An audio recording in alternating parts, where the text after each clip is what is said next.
Hey everybody, I am here in the Sigma booth and I'm with Jared Ivey, who is the Senior Technical Representative with Sigma, and today we're talking about the new Lumix S1 line of lenses that Sigma is going to offer. So this is an amazing partnership between Lumix, Leica, and Sigma, and I think for most normal humans, we're most interested in the Lumix and the Sigma part of this, who can make amazing lenses at a more affordable price point than our Leica partner.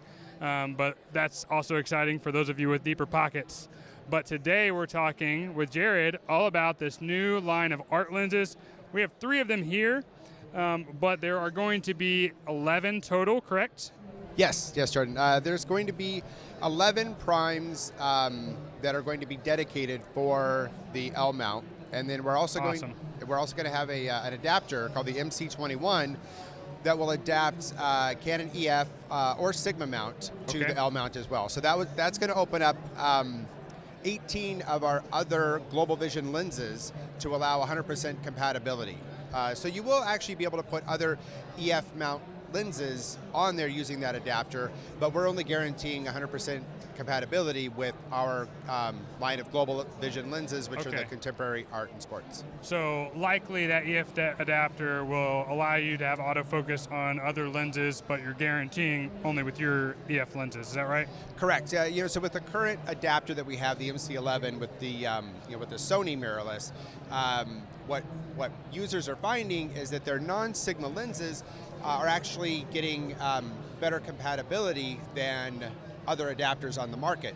In fact, the Sony reps are using that adapter to test out the other lenses. So we're hoping that that's going to be the same with the MC21. Yeah. That not just the Sigmas, you could use other EF lenses as well. But again, with the Sigmas, you will have autofocus and aperture control in every mode of the camera. Awesome, that's fantastic. So we have, this is a 24. You're saying this is actually the Sony mount because we don't have L mounts ready yet, correct? Right, yeah, they were just announced 2 days ago. Right. They haven't announced pricing or availability yet, so I have no indication. Historically, can we assume in the similar range of prices? So far, the 11 prime lenses from Canon, Nikon, and Sony are all the same price. Okay. So that could be an assumption, but without any official confirmation, I can't say that that's the price. Yeah, that's fair. So if you're used to using Canon lenses, you'll notice this is the 24 1.4.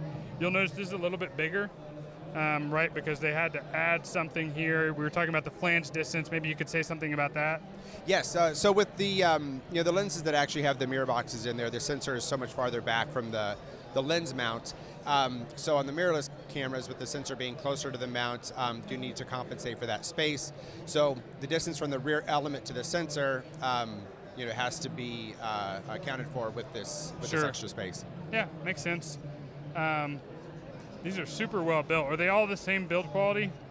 Yes. Yeah. So there's metal where it needs to be, but we also want to take into consideration being lightweight. So definitely metal construction where there needs to be for ruggedness, but where we could use some lighter weight material, we've done so. But yeah, the build on the Sigma Art primes is very, very rugged.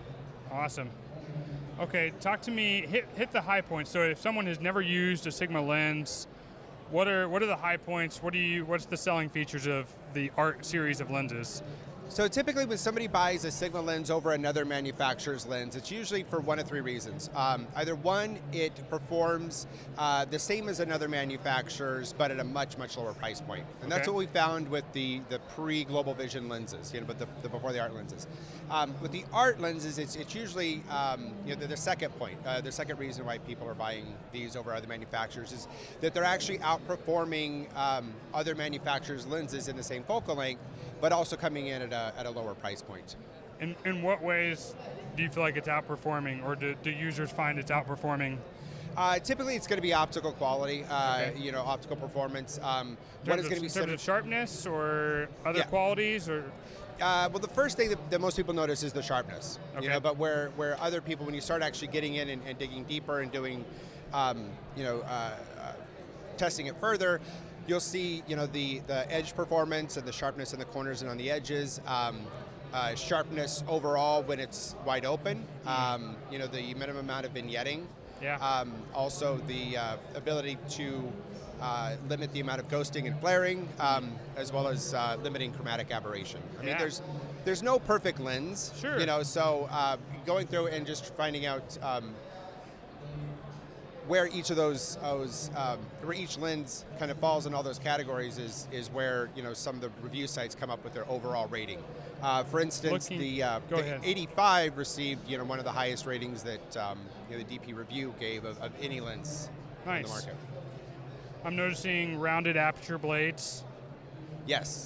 They're giving you a nice, so you don't have those octagon shaped bokeh balls that you see in some cheaper lenses. Yes. Sigma's very, very into their bokeh. So 9 rounded aperture blades. You have a perfect circle all the way through.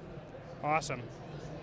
Very cool. So tell me real quick, go through the 11 lenses that you're offering. So the dedicated primes for the L mount are going to be a 14, 1.8, 20, 1.4, 21 or 24, 1.4, 28, 1.4, 35, 1.4, 40, 50, 85, 105, 1.4.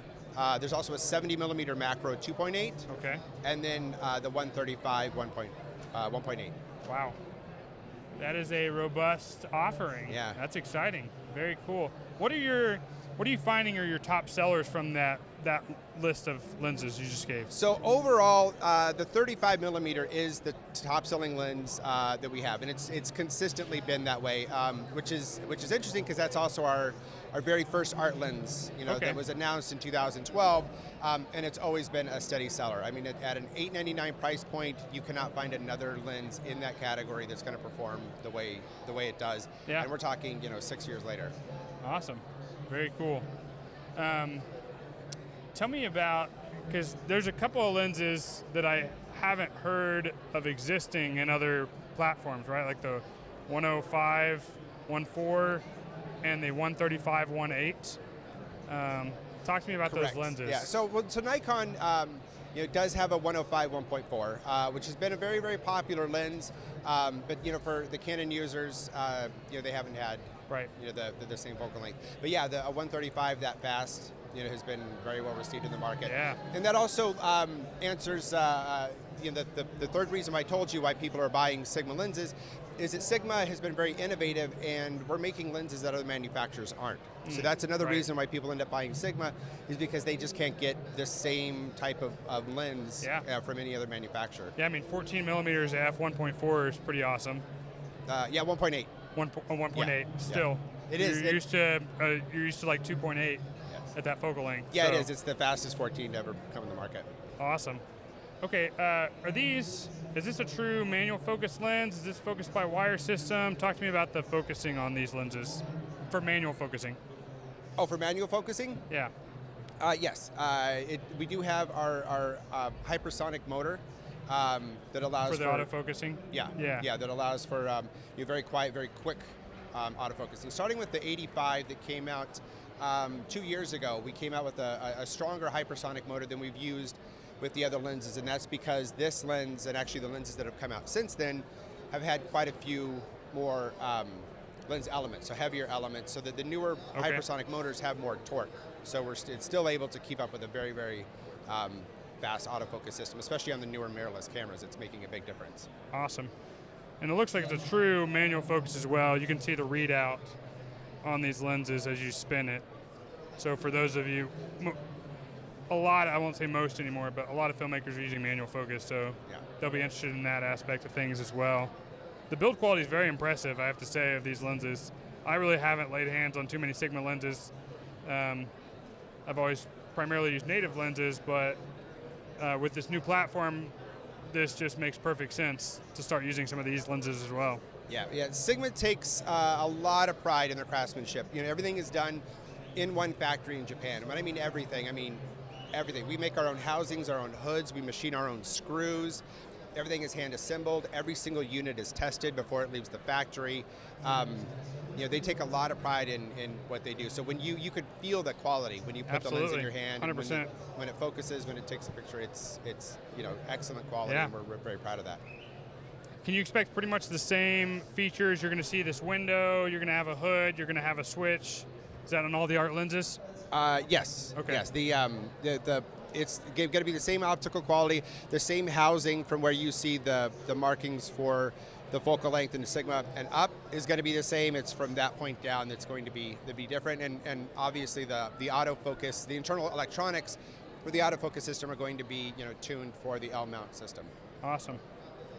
Fantastic. Well, thanks so much. Yeah, Jordan, thank you. Much appreciated. I appreciate it. Absolutely. I'm going to get a couple shots. I want to show what this looks like. Maybe just give people an idea next to an S1 what some of these look like. That's the 24-1.4. Here's the 50 right next to the Lumix 50. And then here's the 85. Very cool. Awesome. Thanks. Hopefully this was helpful. If it was, make sure that you like and subscribe. And we got lots more content for you, so hit that bell notification so you never miss another one.